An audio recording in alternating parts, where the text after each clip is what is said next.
Hey yo les amis, j'espère que vous allez bien et vous êtes en bonne santé. On va faire aujourd'hui le cours portant sur les hormones hypothalamo-hypophysaires. C'est un cours qui est vaste, qui est intéressant, D'accord, très bien. Alors pour les objectifs, il faut pas trop tarder pour lire tout ça, mais je vous invite quand même de les lire. Pourquoi on va étudier les hormones hypothalamo-hypophysaires? En raison de ces fonctions qui sont vraiment essentielles pour l'organisme, pour comprendre la physiopathologie des pathologies endocriniennes et leur prise en charge rationnelle. Ok. Pour le plan du cours, ce cours est divisé en 3 parties. La première partie, ce sera des caractéristiques générales du complexe hypothalamo-hypophysaire. Puis, pour la deuxième partie, ce sera le complexe hypothalamo-post-hypophysaire. Et pour la troisième partie, ce sera le complexe hypothalamo-anti-hypophysaire. Ok? Donc, on va commencer par les fonctions assurées par ce complexe. Donc, il va intervenir dans pas mal de fonctions qui sont essentielles à notre organisme, telles que la reproduction. Bien sûr, vous savez bien que l'hypothalamus va sécréter, par exemple, suite à des stimuli, la GnRH. La GnRH va stimuler la sécrétion d'FSH et de LH, et ces deux hormones vont, par exemple, stimuler soit la spermatogénèse, l'ovogénèse, la sécrétion d'hormones sexuelles, etc., etc. D'accord? La survie de l'espèce. La survie de l'espèce, vous savez bien qu'il y aura bien sûr des hormones qui sont sécrétées par l'hypothalamus et l'hypophyse qui vont, comment on dit, moduler le métabolisme des cellules. Et vous savez bien que qu'une cellule va comment on dit, va pouvoir vivre grâce à son métabolisme. Donc la survie de l'espèce, tout l'espèce, c'est grâce au métabolisme cellulaire. Ok, le développement staturopondéral par les hormones de croissance, par exemple, etc., etc. Donc vous voyez qu'il va intervenir dans pas mal de fonctions qui sont essentielles à notre bien survie. D'accord? Très bien. La topographie interface entre le système nerveux central et la périphérie. Il faut savoir que ce complexe, par sa topographie, constitue l'interface entre le système nerveux central et le système endocrinien périphérique. D'accord? Donc, il y aura, par exemple, des fibres. Par exemple, quand on voit, par exemple, un repas délicieux, vous allez, comment on dit, stimuler des neurones qui vont stimuler la sécrétion de la gréline, par exemple, par le noyau arqué de l'hypothalamus. Et ce qui va stimuler l'appétit, etc., etc. Ok, donc c'est l'interface entre le système nerveux central et le système endocrinien périphérique. Pas seulement ça, bien sûr, il y a pas mal de choses. Ok, très bien. Donc, c'est ce complexe-là. Donc, ça, c'est l'hypothalamus et ça, c'est l'hypophyse. D'accord? Et le cerveau, etc., la moelle, etc. Ok, très bien. L'hypothalamus et l'hypophyse interviennent dans des fonctions essentielles, la reproduction et la survie de l'espèce, protection particulière de l'hypophyse est enchâssée dans une structure osseuse, la selle turcique de l'os sphénoïde. La selle turcique de l'os sphénoïde. Ben, faut savoir que la glande pituitaire, l'hypophyse, elle est vraiment enchâssée dans une structure. Elle est protégée, elle est vraiment protégée dans, comment on dit, c'est comme une cavité, une sorte de cavité dans l'os sphénoïde qui va protéger cette glande pituitaire des différentes traumatismes ou quelque chose comme ça, elle est vraiment protégée. Donc vous comprenez bien qu'elle est vraiment indispensable pour notre survie. Elle est protégée. C'est le seul organe qui est protégé ainsi. Si on prend par exemple, je sais pas, les poumons ne sont pas enchâssés dans des os, d'accord? Comme la glande pituitaire, etc. Le cœur, etc., etc. D'accord? Donc, la glande pituitaire, elle est vraiment enchâssée dans une structure osseuse qui est la selle turcique de l'os sphénoïde. Ok? Très bien. Celle-là. Ok? Interface entre le système nerveux central et la périphérie. Anatomie de l'hypothalamus et de l'hypophyse. Enfin, voilà, ça c'est l'hypothalamus, la tige pituitaire et l'hypophyse. Et vous voyez que la post-hypophyse, elle est en continuité avec l'hypothalamus. Cependant, l'antéhypophyse, elle n'est pas en continuité avec l'hypothalamus, mais elle va être en contact avec lui grâce à la vascularisation. Ok, et on va voir tout ça. L'hypothalamus, c'est 1 à 2% du volume cérébral. Donc, vous voyez que sa taille, elle est vraiment petite, très petite. La taille de l'hypothalamus, constituée de 14 noyaux. Et 14 noyaux, donc 7 paires. Et quand je dis 7 paires, ça ne veut pas dire qu'il y aura seulement 7 qui vont être similaires de part et d'autre. Par exemple, le cerveau est constitué de 2 hémisphères, enfin pas seulement ça, mais 2 hémisphères, ok, cérébraux. Et faut savoir que chaque hémisphère aura sa propre fonction.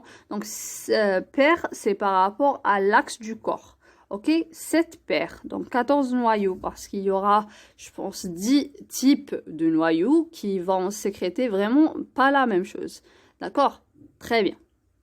L'hypophyse, c'est 0,6 g, donc chez l'homme et chez la femme, mais chez la femme enceinte et dans certaines conditions, l'hypophyse augmente de volume, c'est 1 g, ok?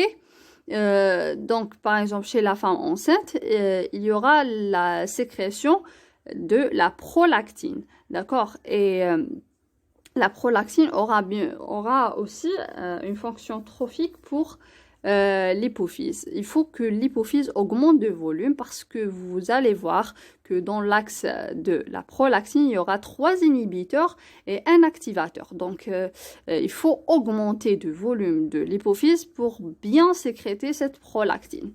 Ok, il y aura 2 lobes distincts de l'hypophyse. Il y aura un lobe antérieur et un lobe postérieur. Le lobe antérieur, c'est l'antéhypophyse ou adénohypophyse. Et pour le postérieur, c'est la posthypophyse ou neurohypophyse. Donc, adéno, c'est un préfixe qui désigne une glande. Et ici, c'est neurohypophyse parce que la liaison avec l'hypothalamus, elle est nerveuse. Ok? Donc, les corps cellulaires se situent au niveau de l'hypothalamus et les terminaisons nerveuses se situent au niveau de l'hypophyse.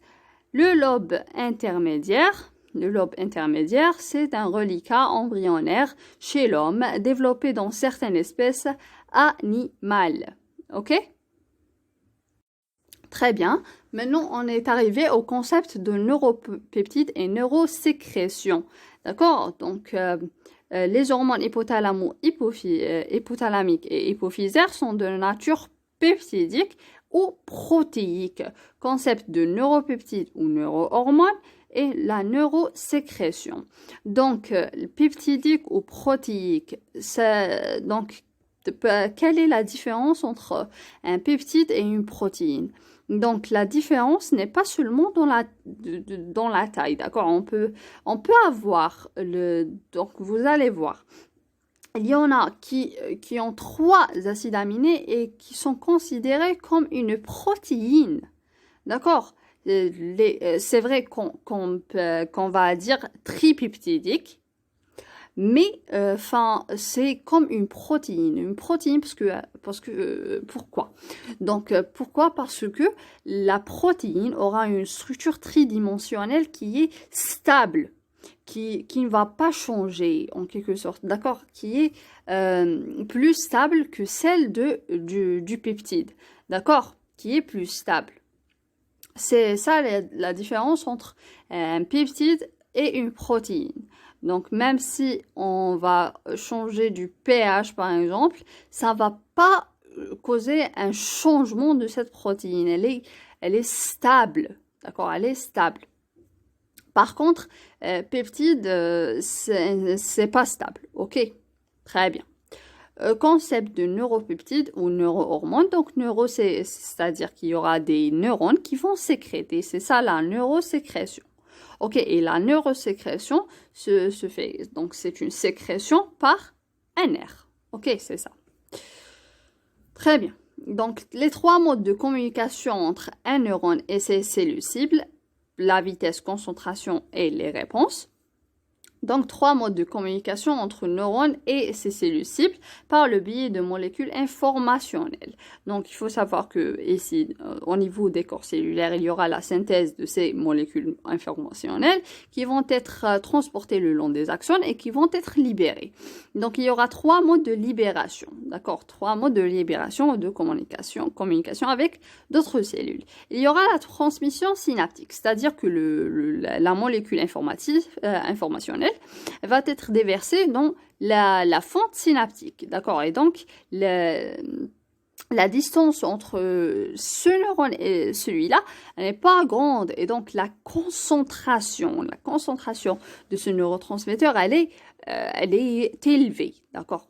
Tout ça va être déversé dans une fente synaptique qui va être en contact vraiment avec l'autre cellule. Et donc, la concentration, elle est élevée. Et la réponse, elle est très rapide, bien sûr. Et pour la réponse, donc, par le nombre de cellules cibles atteintes, c'est plusieurs cellules cibles qui sont atteintes au même temps. D'accord? Donc, voilà. Donc, il y aura ce neurone qui va déverser son produit dans une fente synaptique. Il faut savoir qu'un neurone ne possède pas seulement une terminaison nerveuse, c'est plusieurs terminaisons nerveuses. Et donc, il y aura plein de cellules qui vont être stimulées simultanément. OK? Par contre, le mode paracrine et le mode endocrine. Et si dans ces deux cas, il y aura comment on dit un milieu intermédiaire. D'accord? C'est la circulation sanguine, c'est le compartiment sanguin.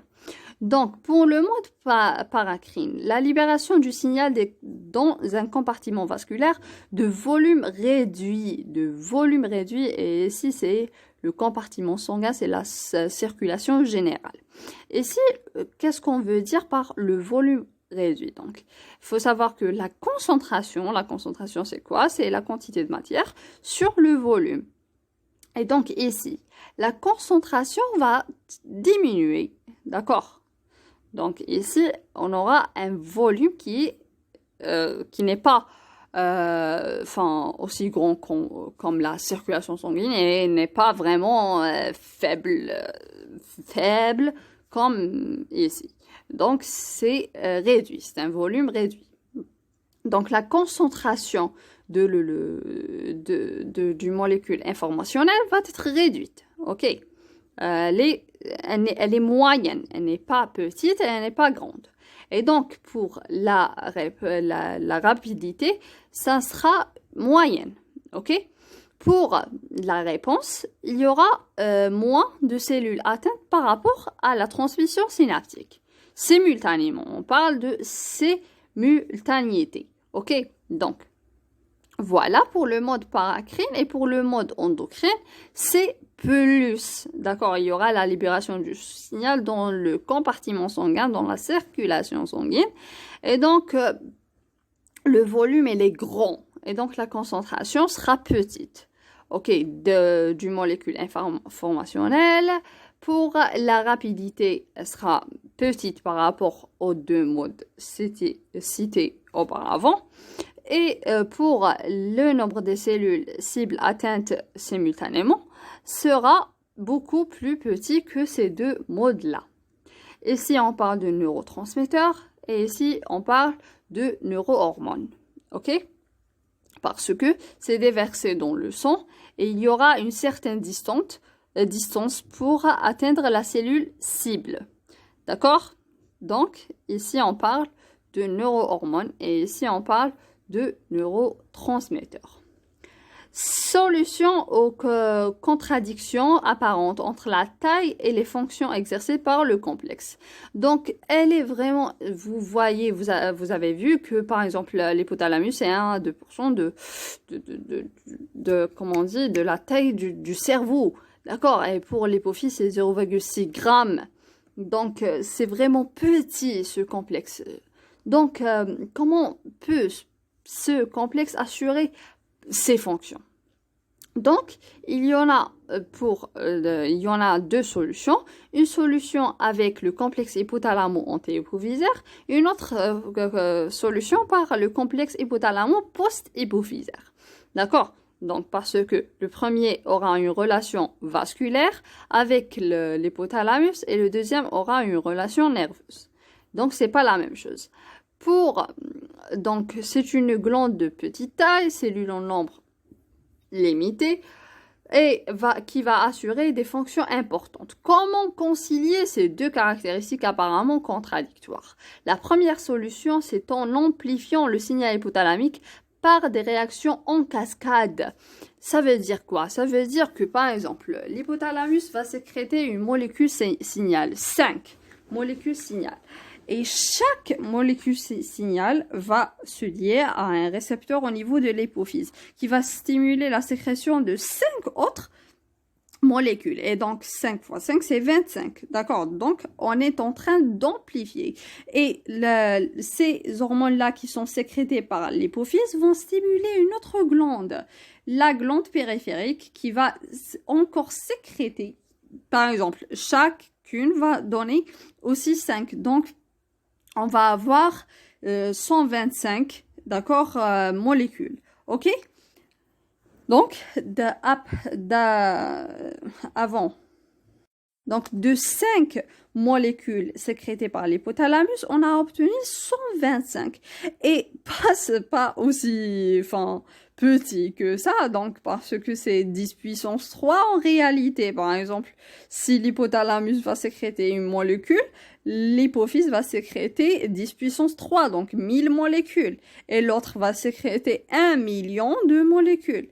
Donc, vous voyez, c'est une amplification de ce signal, ok? Et bien sûr, l'1 million va faire pas mal de fonctions en transduction du signal à l'intérieur des cellules d'autres glandes, ok? Ou d'autres organes. Donc, entre l'hypothalamus et l'antéhypophyse, relais au amplificateur primaire. D'accord. Donc, l'antéhypophyse, c'est comme une glande relais. Relais, c'est-à-dire qu'elle nécessite une stimulation hormonale par une autre glande pour être stimulée et sécréter des hormones. D'accord? Et dans ce cas, l'hypothalamus va sécréter soit des libérines, soit des inhibines. Et les libérines vont stimuler la sécrétion d'antéhypophyse des différentes stimulines. OK? Très bien. Grâce à un réseau capillaire, le système porte hypothalamo-hypophysaire.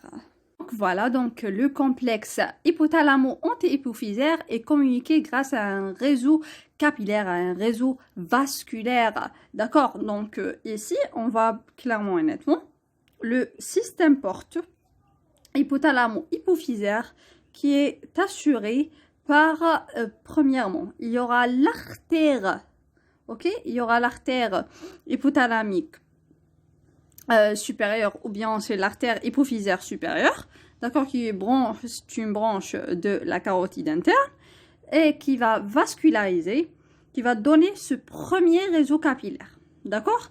Et qui va se déverser, oui, au niveau de la veine hypophysaire, des veines portes, ok, qui vont donner ce riche vasculaire, ce riche réseau capillaire, ok, qui est veineux, et puis il y aura la circulation générale. Donc, les neurones parvocellulaires vont déverser leurs produits dans un premier réseau capillaire et puis qui va se drainer dans la veine hypophysaire. La veine hypophysaire va donner un deuxième réseau capillaire. Ce réseau capillaire qui va faire en sorte de la communication de toutes les cellules avec les vaisseaux sanguins et donc une bonne sortie de nutriments, etc. et entrée aussi des hormones hypophysaires ici pour circuler dans la circulation sanguine et atteindre les différentes glandes périphériques. Ok? Très bien. Entre l'antéhypophyse et les glandes endocrines périphériques, relais ou amplificateurs secondaires. Donc, l'antéhypophyse va sécréter des produits dans la circulation générale et ces produits ou molécules informationnelles vont atteindre des glandes pour les stimuler afin de sécréter des hormones. Ok? Action en cascade avec amplification successive, passage d'une sécrétion hypothalamique pulsative ultradienne à une sécrétion antéhypophysaire circadienne. Alors, ici, les notions sont vraiment très proches. Ok, là, parce que pulsatis, c'est quoi? Pulsatis, je crois qui m'a l'époux. D'accord, c'est-à-dire un pic. Pic, enfin voilà, des pics, ok? هنايا علاش نقولوا بلي l'hypothalamique pulsatile ultradienne et a une sécrétion antéhypophysaire circadienne. واش معناتها ultradienne معناتها بزاف عندك هاد لي بيك. اوكي circadienne ما عندكش بزاف لي بيك. اوكي d'accord, à ne pas confondre avec un rythme circadien. Parce que les rythmes, un rythme circadien, un rythme tonique, ok? Mais chez pulsatile, la sécrétion elle est pulsatile, c'est-à-dire qu'il y aura des pics. Ou qui قال لك sécrétion hypothalamique pulsadienne ultradienne a une sécrétion circadienne معناتها عندك في l'hypothalamus تكون عندك هكذا. Après quand les produits ils jouent par la circulation sanguine, même la distance courte, après la concentration les molécules informationnelles هتقل. اوكي تما كي راح تلحق لها حتنقص لا فريكونس تاع لي بيك. اوكي معناتها كانوا 5 هنايا شغل عندك ان بيك الله يرسلت لها ما يجي يلحق حتى البروميي يدير لك ان بيك ومن بعد تسنى دوزيام ومن بعد يدير لك ان بيك etc. D'accord, vous avez compris. Mais les notions sont vraiment très proches parce que sur le pulsatile هاي لك ما جيت الحق بصح ميم الاخرى راهي شغل تبعتها. اوكي تسمى هاد une sécrétion hypothalamique pulsatile ultradienne a une sécrétion antéhypophysaire circadienne شغل presque كيف وشنو لا فريكونس اللي تتبدل. اوكي هادي c'est plus de pics que circadien. Ok, j'espère que c'était clair. Alors, caractéristiques générales. Et le rythme circadien معناتها عندك des variations de sécrétion les 24 heures. D'accord, les variations sont dues aux la variation تاع sommeil, éveil ou la prise alimentaire, etc. D'accord. Mais qui نقولوا une sécrétion tonique ou la durable ou la d'accord تكون شغل continue. d'accord, même واحد هو راقد نايض ما باليش كيفاش تكون la même. ok, c'est ça la différence entre un rythme circadien et un rythme tonique. ok, on va voir au fur et à mesure شكون لي tonique ou شكون لي. ok, donc les caractéristiques générales مازالنا فيهم l'amplification et les axes. On aura pour l'antéhypophyse il y aura 5 types de cellules. Donc 5 axes. Ok, l'axe de croissance, l'axe de la cortico-surrénale et on va voir tous ces axes. Ok, l'axe de la thyroïde, l'axe des gonades, ovaires et testicules, l'axe de la prolactine. Ok, très bien.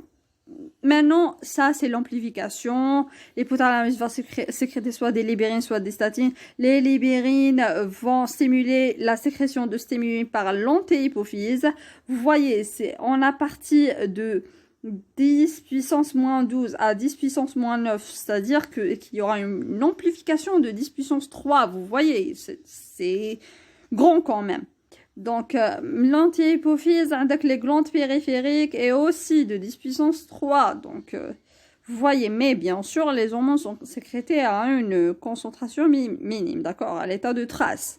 Ok, très bien. Axe hypothalamo-anti-hypophysaire, glande endocrine périphérique. Maintenant, on est arrivé aux solutions aux contradictions apparentes entre la taille et les fonctions exercées par le complexe hypothalamo-post-hypophysaire, qui aura une relation nerveuse. Et donc, bien sûr, il y aura le stockage, bien sûr. La deuxième solution, c'est on stocke en une grande quantité les molécules informationnelles avant leur libération. Donc, il faut qu'on aura un stock pour que quand il y aura un stimuli, il y aura bien sûr la dépolarisation, l'entre-éducation, etc. Blablabla. Les vésicules vont être transportées antérograde et par les microtubules, etc., etc. Les kinésines, la terminaison nerveuse, on va dire qu'il y a les microfilaments d'actine, etc., etc. ويتصالك l'exocytose. Donc لازم يكون عندك un stock. كما عندكش un stock ما تقدرش تكون la réponse intense. Ok? Très bien.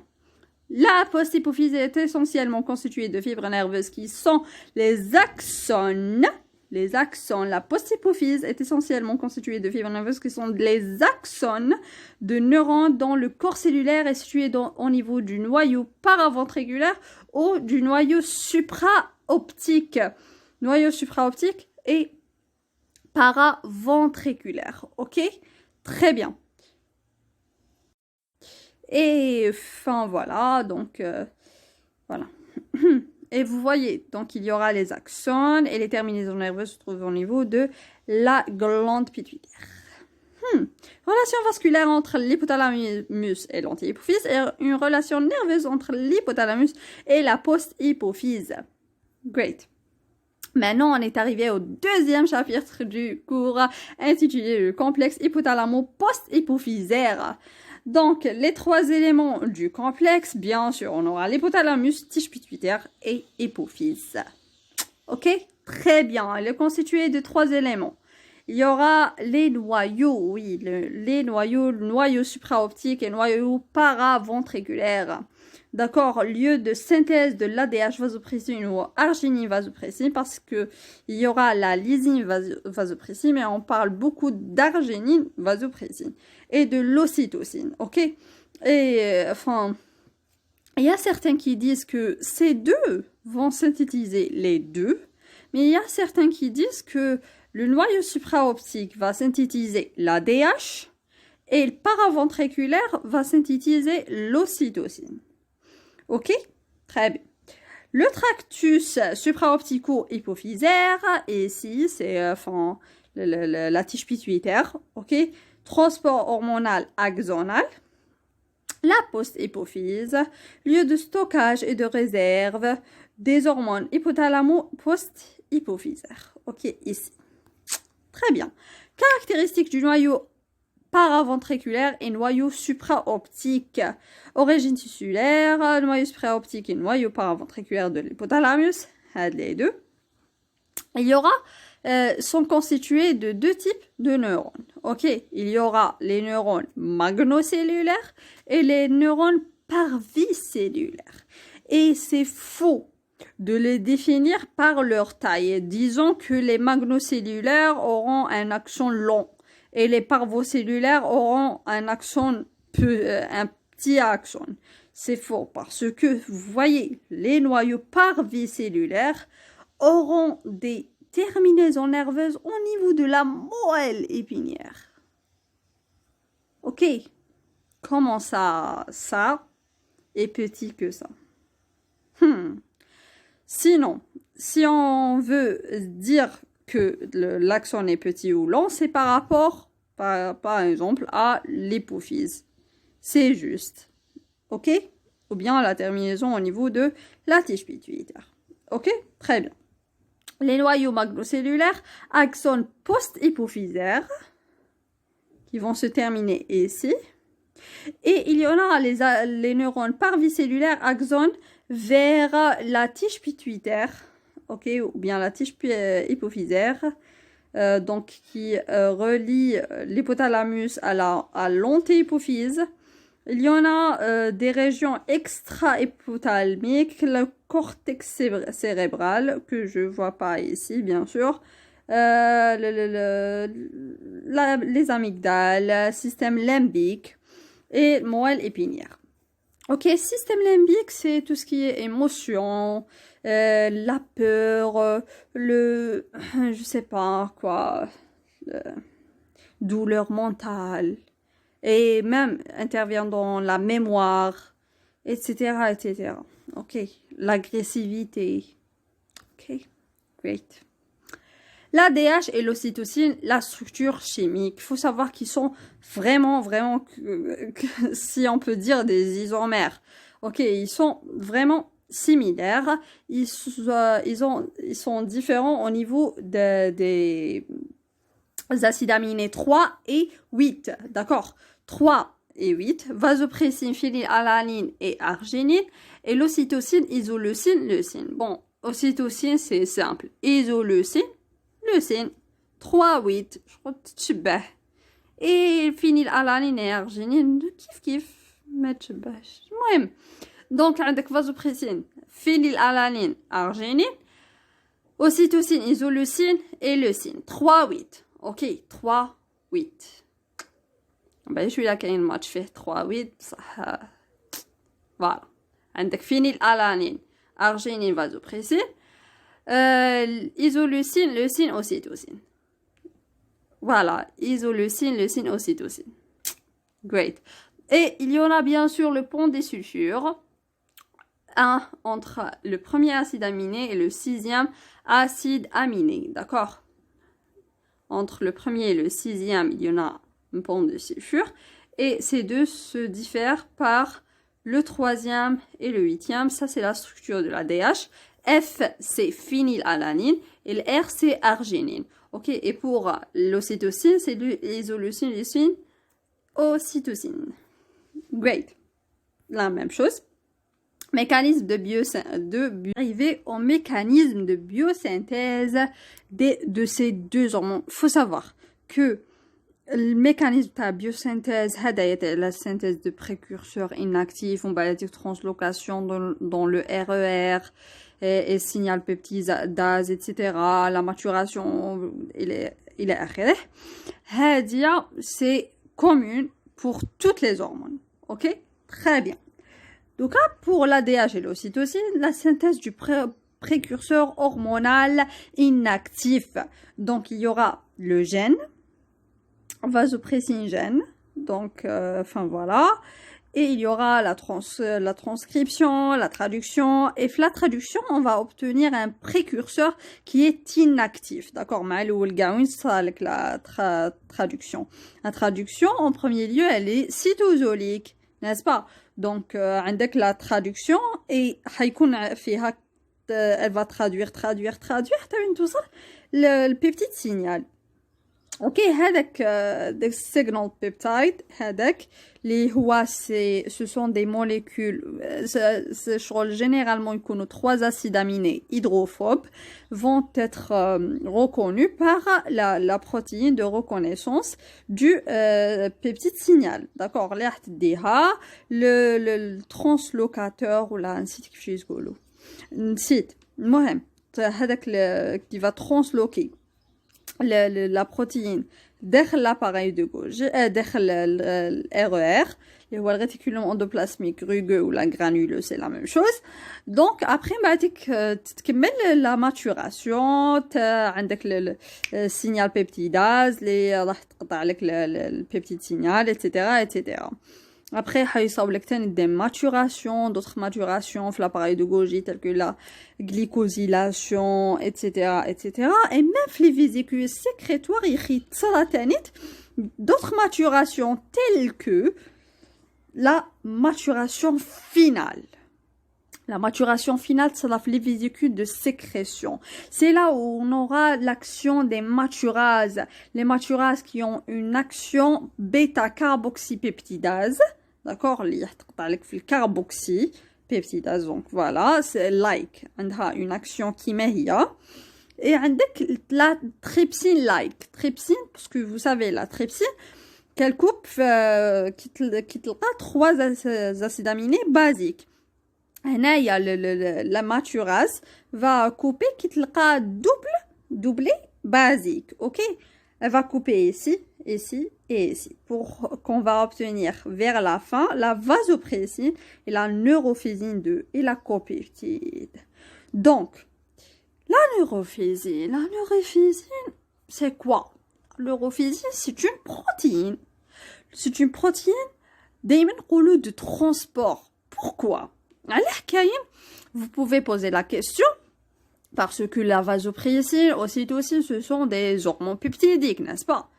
Donc, 9 acides aminés, non apeptides, ok?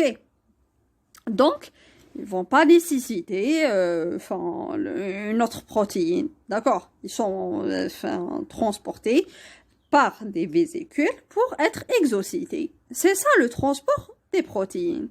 Mais il faut savoir que les endosomes, les vésicules de sécrétion, les vésicules à l'appareil de Golgi, عندك تاني في الريتيكولوم اندوبلازميك نسيبو هادوك لي translocators, اوكي هادوك ما سيد المهم هادوك لي كانو de transport تاع les protéines qui vont faire entrer ou la sortir une protéine. Et on avait dit l'année passée que, par exemple, la vésicule de sécrétion, l'appareil de Golgi, qui s'est boublé une protéine qui n'est pas mature, qui شغلو ماشي مليحة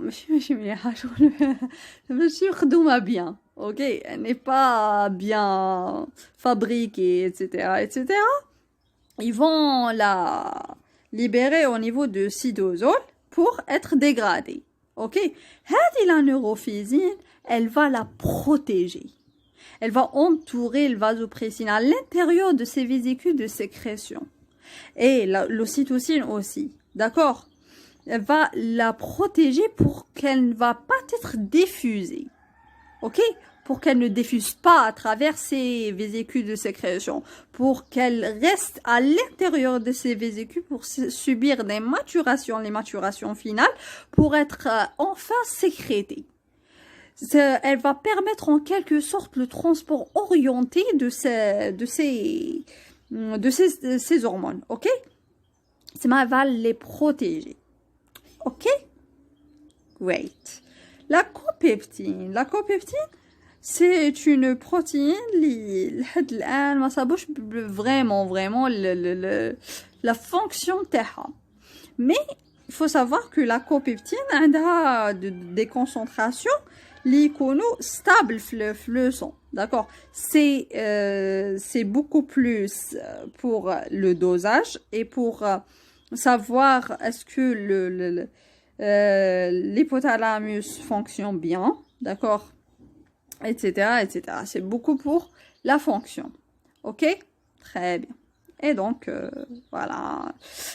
Un fragment C-terminal de l'arginine vasopressine. La copeptine, c'est ça, c'est la copeptine, c'est le fragment C-terminal de l'arginine vasopressine.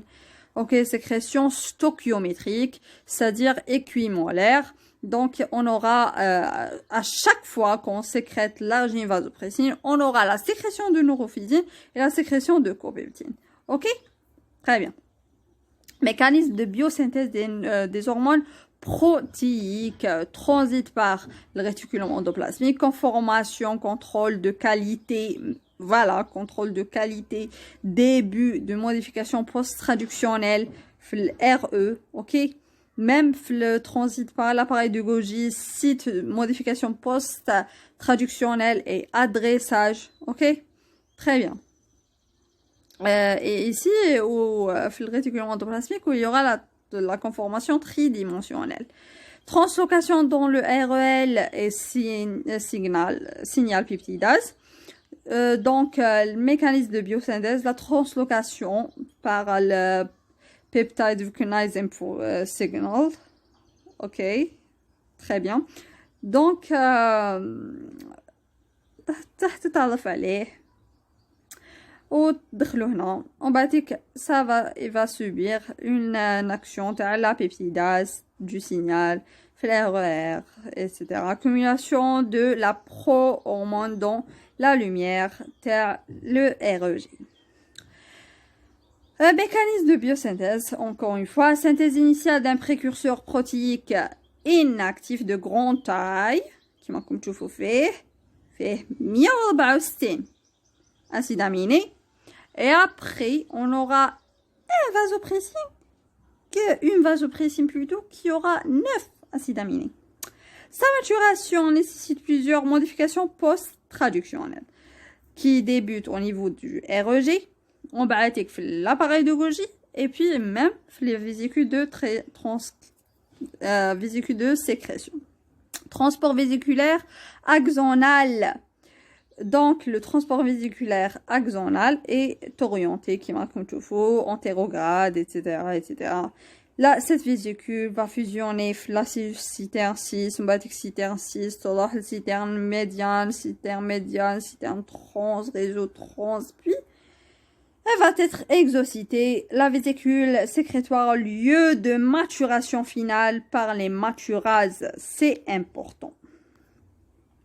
Maturase est doublée basique, neurophysine. Donc, maturation finale par les maturases. J'ai dit tout ça, donc c'est pour ça que je suis en train de lire. D'accord, maturase, trypsine-like et carboxypeptidase, bêta-like. Ok? Et ici, par exemple, on aura le KR. K, c'est lysine, arginine. Ok? Donc, doublé basique. Très bien. Et carboxypeptidase, bêta-like, parce que ici, où il y aura le C terminal, carboxypeptidase. Ok?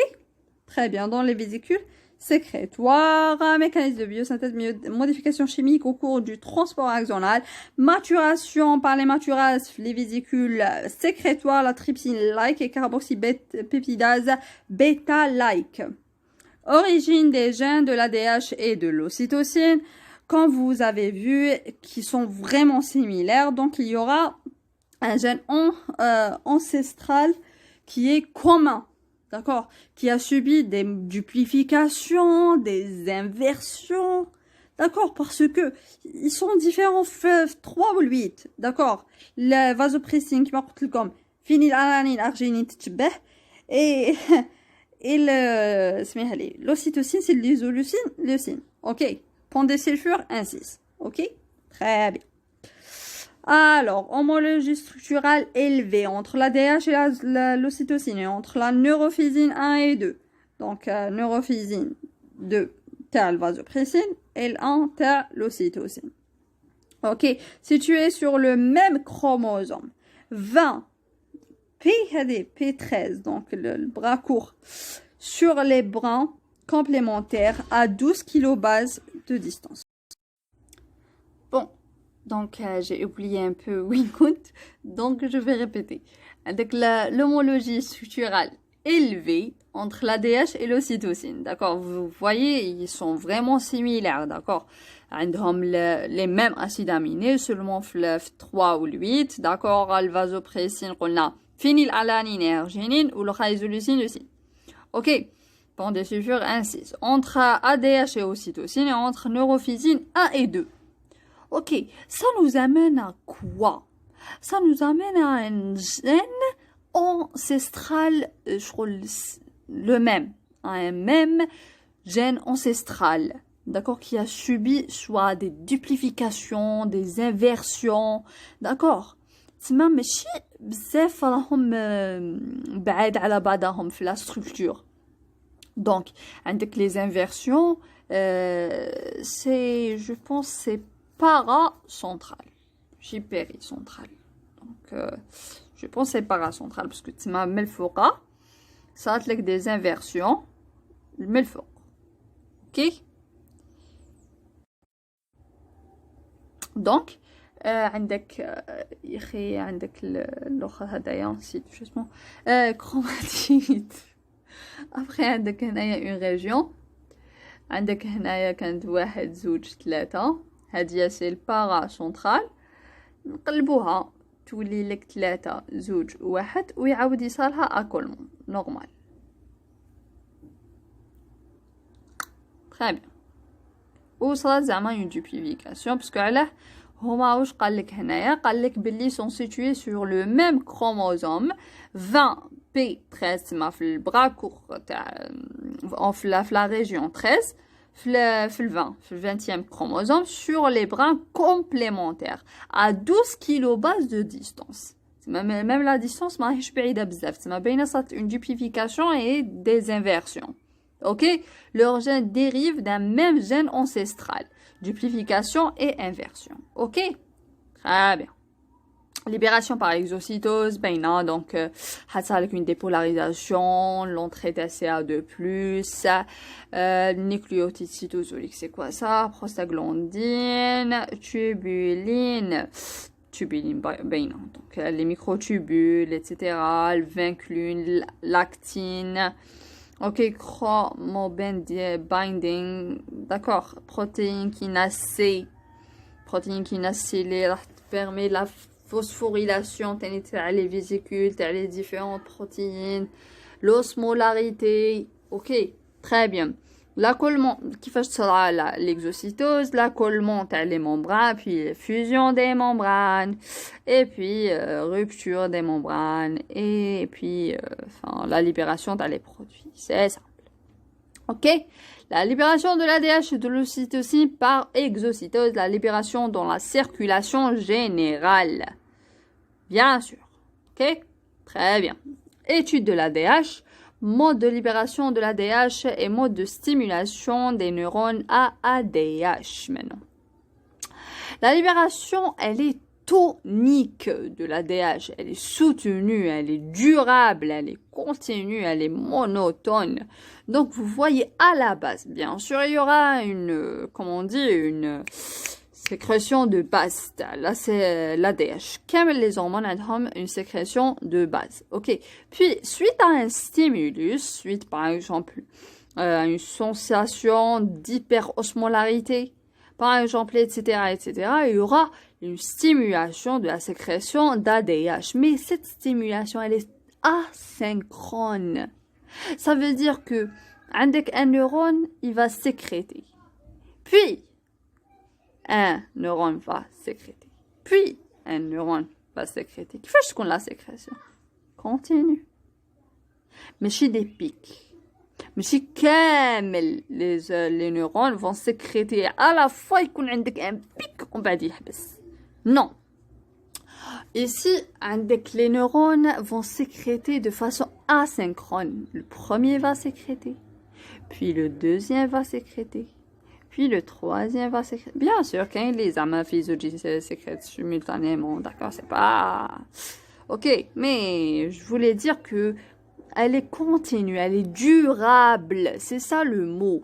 Mais si un pic, mais si de façon synchrone, mais qu'est-ce que la synchronisation entre les différents neurones? Mais qu'est-ce que la loi de tout ou rien ici? D'accord, mais si camel vont sécréter à la fois, non. Des neurones vont sécréter, puis mais elle est durable. Ok, elle est continue, elle est soutenue, elle est monotone, elle est tonique. Ok?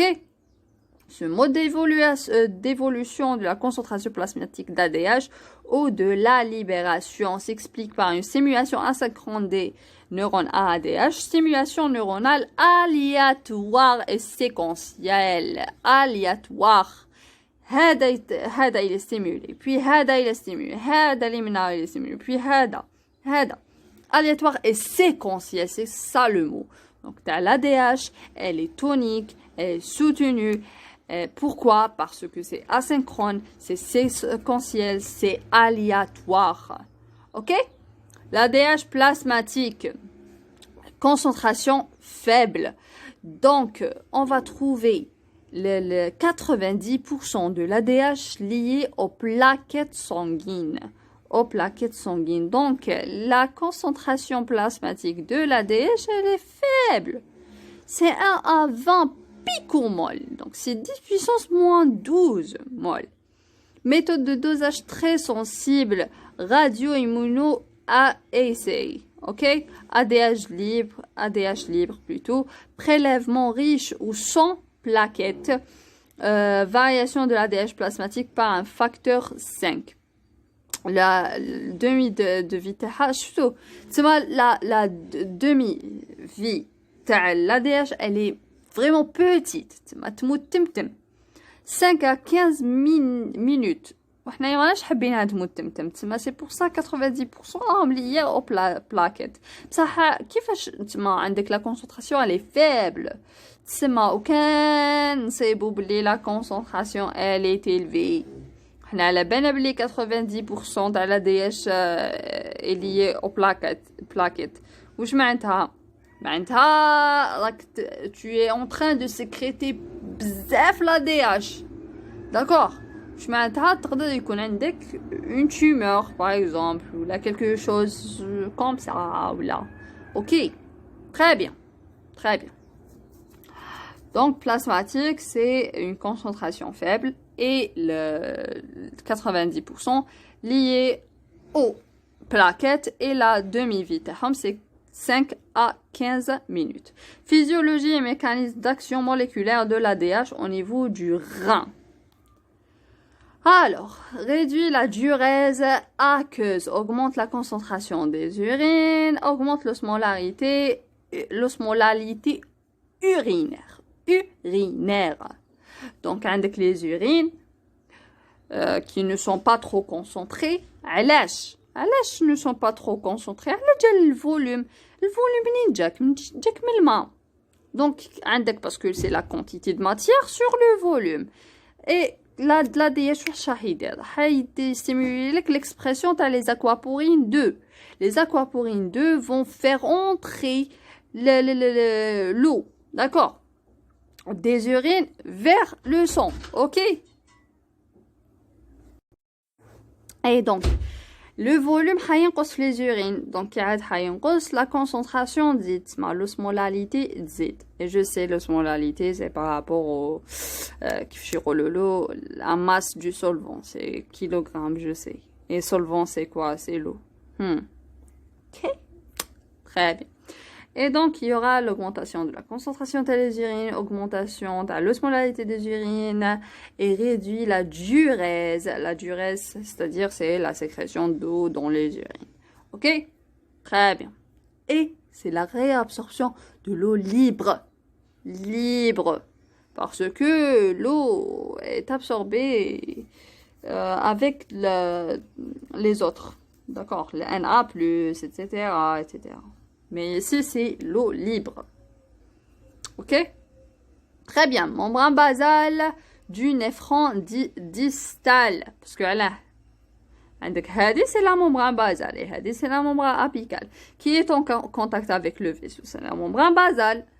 Donc, عندك هنايا اللي حنصيبوا le récepteur de la vasopressine. D'accord? Le récepteur de la vasopressine qui est couplé à la protéine G, ok, et qui va activer l'adénylacyclase. L'adénylacyclase va nous donner l'AMP cyclique. L'AMP cyclique va activer le pKa. Le pKa va phosphoryler même les aquaporines. Oui, va phosphoryler des protéines ou des facteurs de transcription pour la transcription t'as les aquaporines, la traduction, etc., etc. Tube collecteur, c'est le deuxième récepteur vasopressine 2. D'accord, parce que qu'il y a les récepteurs t'as la vasopressine. Parce que la vasopressine, elle va assurer d'autres fonctions. D'accord, et qu'on va les voir. Ok, l'adénylacyclase, aquaporine 2, ADH dépendante, transcription, assemblage, adressage membranaire, etc. Ok. Le récepteur 2 de la vasopressine, il est couplé au système de transduction adénylate cyclase. Ok, c'est un récepteur couplé à la protéine G-alpha. Ok, très bien. Aquaporine 2, C'est un homotétramère, donc il est constitué de 4 plutôt, monomères à 6 domaines transmembranaires. Ok? 6 domaines transmembranaires. Il y aura 13 aquaporines de O à 12. D'accord? O parce que c'est œil. Ok? Donc voilà, avec le 13 aquaporines. Homotétramère. Tétra, ماشي pentamère, exactement. Donc ça c'est homotétramère. ربعة. Ok, tétramère. Et un monomère fait 6 domaines transmembranaires. Ok? Protéines rénales contrôlées par l'ADH. L'ADH contrôle l'expression des protéines impliquées dans la concentration des urines. Avec l'aquaporine 2, le NAKCL cotransporteur NKCC2, la branche ascendante à la branche de Henle, l'anse de Henle, ou avec les transporteurs de l'urée, tube collecteur. Ok, avec l'ADH contrôle l'expression de protéines impliquées dans la concentration des urines. Ok, très bien. Autre action de l'ADH. Alors, muscles lisses des vaisseaux. La contraction des muscles lisses. C'est pour ça la première fonction qui a été découverte, c'est la vasoconstriction. La vasopressine. Ok, la contraction des muscles lisses. Au niveau du foie, elle va permettre la glycogénolyse. Les plaquettes, stimulation de l'agrégation plaquettaire. Je fais oublier l'ADH, 90% sont liés aux plaquettes et vont permettre aussi l'agrégation plaquettaire. Au niveau du système nerveux central, elle va, augmenter la fréquence cardiaque. Potentiel d'action. Par le biais du premier récepteur, V1R, d'accord, activation, c'est la phospholipase C-bêta, d'accord, C-bêta, le bêta, elle va, dégrader le phosphatidyl inositol diphosphate en inositol triphosphate et diacylglycérol qui est lié à la membrane. Ok? Mobilisation CA de plus grâce à l'inositol triphosphate. Ok, très bien. Ça, le vasopressine peut être lié à un autre récepteur, d'accord, qui est le V1R, qui va stimuler la phospholipase C-bêta. Phospholipase C-bêta va dégrader le phosphatidylinositol diphosphate en diacylglycérol et inositol triphosphate. L'inositol triphosphate va activer le récepteur ou bien le canal ionique qui est présenté au niveau de la membrane à réticulum endoplasmique lisse pour mobiliser le CA2+. Et cela va permettre au niveau des vaisseaux sanguins la contraction des muscles lisses, au niveau du foie la glycogénolyse, au niveau du système nerveux central le potentiel d'action, la fréquence cardiaque, et au niveau des plaquettes va permettre l'agrégation plaquettaire, va stimuler l'agrégation plaquettaire. Autre fonction physiologique, comportement social chez le mâle, attachement pour la partenaire. Donc, c'est la fidélité. Donc, الراجل كي يعطش يولي في بدال. Bon, ماشي شغل l'essentiel شغل ADH. Ok, comportement social chez le mâle. Attachement pour la partenaire. Ok, pallidum ventral. Attachement pour sa progéniture, amygdale médiane. Donc, attachement pour la partenaire. Comme attachement pour sa progéniture. Sa progéniture, c'est-à-dire entre le père et son enfant. D'accord? L'attachement pour la partenaire, c'est le pallidum ventral et sa progéniture, l'amygdale médiane. Très bien. Maintenant, les autres actions physiologiques, actions sur les cellules antéhypophysaires, corticotrophes. Très bien. L'ADH aussi peut stimuler la libération de l'ACTH, d'accord, par le biais du troisième récepteur, le V3R, qui va activer la phospholipase, c'est bêta, médié par, bon, bref, production de hadouk, ok? La même chose. Donc, l'ADH, l'action principale TH, ou le récepteur principal TH, c'est le V2R. C'est un récepteur couplé à la protéine G alpha, d'accord, qui va stimuler l'adénylate cyclase, l'AMP cyclique, protéine kinase A, transcription, traduction, t'as les aquaporines de l'ihoma protéine kinase A dépendante, l'ihoma ADH dépendante, et stimule l'expression les aquaporines 2 pour la rétention d'eau libre, ce qui va entraîner l'hyperosmolalité urinaire et l'hypodurèse, ok? Et les autres actions physiologiques par le biais du V2R, c'est V1R plutôt, phospholipase C bêta qui va stimuler la dégradation de la phosphatidyl'inosite diphosphate en diacylglycérolinosite triphosphate qui va stimuler la mobilisation de la CA2+, qui va bien sûr stimuler des protéines kinases, des calmodulines, etc., etc. Aura des actions soit les vaisseaux, donc il y aura la contraction des muscles lisses, le foie, la glycogénolyse, les plaquettes agrégation plaquettaire, et enfin voilà. Donc, les autres physiologiques, V3R, l'activation de la phospholipase, c'est bêta, médiée par le gène, production de l'inosite triphosphate, etc. Les actions sur les cellules adéno-hypophysaires corticotropes ou bien corticotrophes, la stimulation de la libération de la CTH, il joue un rôle également dans l'attachement avec la partenaire et la progéniture et le système nerveux central, Malouf, le V1R, la fréquence cardiaque. Ok? Très bien. Ah.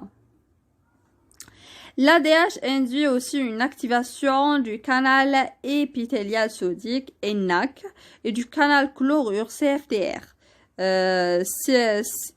Cystic fibrosis. Cystic fibrosis, transmembrane. Ah, ok, blanc, l'essentiel. Sensible à l'AMP cyclique. Ok, très bien. L'ADH inhibe la réponse inflammatoire des cellules du tube collecteur induite par le lipopolysaccharide des bactéries par un mécanisme faisant intervenir la PP2A, donc phospholipase 2A, et un canal CFTR fonctionnel qui est AMP cyclique dépendant. Et on a dans la tube collecteur, il y a le V2R. Ok, l'AMP cyclique dépendant, le CFTR, c'est un canal fonctionnel qui va faire entrer des ions chlorure. Ok? Et l'ENaC. Très bien, régulation de la libération d'ADH. Facteur stimulateur de la libération de l'ADH. L'hypertonie plasmatique. L'hypertonie plasmatique, c'est l'hyperosmolalité plasmatique, d'accord, qui va être ressentie, c'est-à-dire que le sang est concentré. Ok, il ne faut pas que le sang est concentré, et donc il y aura stimulation de la libération de l'ADH. Ok? Baisse de la pression artérielle. La baisse de la pression artérielle, où je maintiens une hypovolémie. Ok? La baisse de pression. Ok? L'hypovolémie. Donc, il n'y a pas assez de volume. Donc, il faut augmenter l'apport d'eau. Autres stimuli, l'angiotensine 2, interleukine 6, ocytocine, stress, ok, nicotine, psychotrope, fibrate, ok. Tout ça va stimuler l'ADH. D'accord? Et on va détailler quelques-uns, ok? Très bien. Le stress aussi. Ok, avec l'osmolalité plasmatique. L'osmolalité, c'est les solutés extracellulaires plus les solutés intracellulaires sur le volume ou bien l'H2O total. C'est environ 285. D'accord? Bon, on utilise souvent cette formule, d'accord, et non pas celle-là. Donc, on utilise cette formule. Donc, alors ici, on aura l'osmolalité plasmatique. Alors, je vous ai dit que celle-là, c'est la plus utilisée, d'accord? C'est 1,86 fois la concentration de Na+, plus la concentration de glucose, plus la concentration de l'urée, plus 9. Formule empirique, ok? Toutes les valeurs sont exprimées en millimoles par litre. D'accord? Très bien. Donc, toutes les valeurs sont exprimées en millimoles par litre. C'est environ 287 plus ou moins 6. D'accord? Donc, la valeur minime, c'est 281 et 293. Très bien. La valeur minime, il y a 281. Ok? Très bien. Toutes les valeurs sont exprimées en millimoles par litre. Ça, c'est la formule empirique. 1,86 fois la Na, c'est la concentration, plus le glucose, plus l'urée, plus 9. Ok, c'est la formule empirique. Maintenant, elle est fondée sur l'expérience. Great. Et les observations. Ok, très bien. Hypertonie plasmatique, seuil osmotique de l'ADH, c'est 284 milliosmoles par kilogramme. Corrélation linéaire. Maintenant, 284 milliosmoles va être sécrété. Ok, comme les 284, c'est le seuil minime. T'as la sécrétion. Parce que chauffe-eau. Déjà, la formule, c'est 287 plus ou moins 6. Donc, la valeur, la petite valeur, l'osmolarité, le sang, c'est 281 à 293. Ok? Donc, à 284, on va débuter de sécréter l'ADH. اوكي تسمى اصلا هو غير يبدا يحس باللي راك بديت تطلع في سميها لي في الاسمولاليتي تاعك يبدا يسيكريتي. اوكي l'ADH pour la rétention تاع l'eau libre ماشي la sensation de soif. اوكي تسمى tu vas sécréter l'ADH. Osmorécepteurs périphériques et centraux. Voilà, I don't see them. Anyways, هملك. اوكي لا ماشي هادو voilà, c'est le carré. D'accord? Les osmorécepteurs. Il y en a des osmorécepteurs périphériques. ماشي هادو. مهم كاين des osmorécepteurs périphériques. Il y en a des osmorécepteurs centraux. D'accord? Très bien. Hypertonie plasmatique, osmorécepteur, veine, porte, récepteur TRPV4,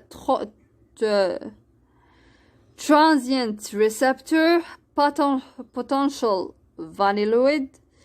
Et voilà, donc la lame terminale, centre de la soif, organe vasculaire de la lame terminale, organe subfornical, noyau médian préoptique, etc., etc. Donc, il y aura la sensation de soif par les osmorécepteurs, d'accord?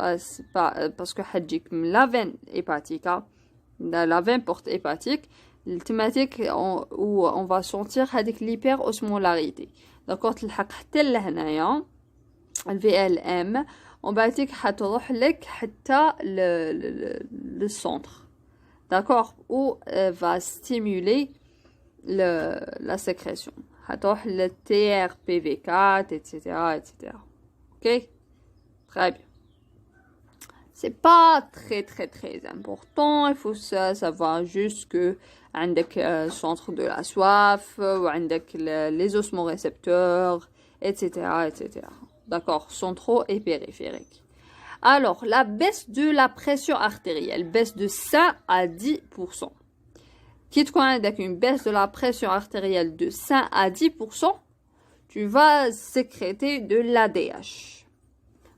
Cette baisse de pression est ressentie par les barorécepteurs qui se situent au niveau de la crosse aortique et le sinus carotidien, un flux nerveux qui chemine le long du glossopharyngien et le vague. Nucleus tractus solitarius. Ok? Ok? Donc, avec les barorécepteurs qui se situent la crosse aortique ou sinus carotidien, ou عندك aussi les osmorécepteurs périphériques et centraux, et عندك l'hypovolémie. L'hypovolémie est ressentie par les volorécepteurs. Les volorécepteurs, le volume de le sang, où on peut le sentir, c'est au niveau de l'oreillette gauche. D'accord, c'est l'atrium gauche. Ok? Un flux nerveux qui chemine le long du vague. Facteurs stimulateurs non osmotiques, عندك physiopathologie, les nausées, le vomissement, c'est clair. Manipulation du contenu abdominal, nicotine et stress. Ok? Donc la nicotine, qui m'a comme voilà. Et le stress, d'accord? Donc voilà, parce que là, ça va stimuler des récepteurs cholinergiques, etc. Parce que avec le nicotine, tu as le récepteur nicotinique. Par exemple, au niveau du cerveau, de l'encéphale, etc. Ce qui va stimuler la sécrétion de l'ADH. Au juste ce qu'il fait, je sais. La relation de l'ADH avec la volémie, l'état d'hydratation, la pression artérielle. Donc, la volémie, l'hypovolémie, la déshydratation et pour la pression artérielle, l'hypopression va augmenter la sécrétion de l'ADH. Parce que l'ADH, c'est aussi un vasoconstricteur qui va augmenter la pression par la vasoconstriction et par l'hypervolémie. D'accord? Ça va augmenter aussi la pression. Ok. Très bien, c'est ça. Centre nerveux de la soif, c'est ça. Thirst center, ok? Très bien. Seuil osmotique de la soif, c'est 285 milliosmoles. Et le seuil osmotique de la sécrétion de l'ADH, 284 milliosmoles par kilogramme. Ok? Ok? Très bien. 285 soif, 284 ADH. Bien sûr, قدمت تزيد la sécrétion. Vous voyez, tic, tic. Ok? Très bien. Alors,